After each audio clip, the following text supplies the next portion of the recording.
Secondly, I would like to discuss how this advertisement fails to uphold social ethics. It is important to consider the consumers of the product, many of whom are likely children and young people, as previously mentioned, conservative individuals and cultures.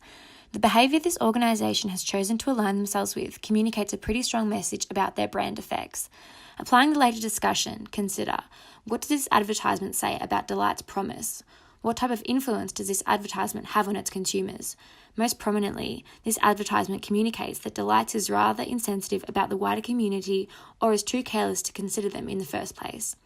As a voice in the public sphere, Delight's has failed to consider the strength in their message and the effects it may have on the consumers in the wider public. Another important question to keep in mind is whether this advertisement acts to shape or mirror our society. Could this advertisement have influenced the behaviour of its consumers? Given the young adults and consumers of this product, absolutely. Kids are not naturally going to associate something as simple as food with sex unless encouraged. I will now hand over to Madeline, who will continue the discussion on this point.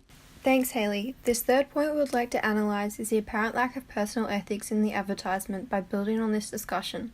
Children shouldn't have to be exposed to sexual behaviour via this product. It made conservative individuals and families feel uncomfortable.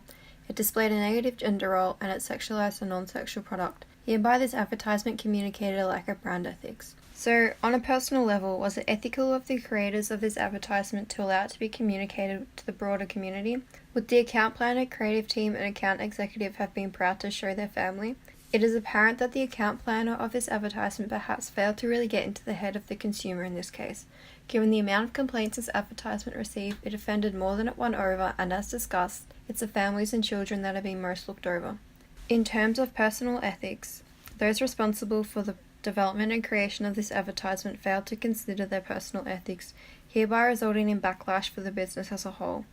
Using our professional, social, and personal ethics, our group would have not approved this advertisement. In order to have made the advertisement successful yet not offensive, the kissing scene would have been edited out and simply replaced with a euphoric non-sexual daydream.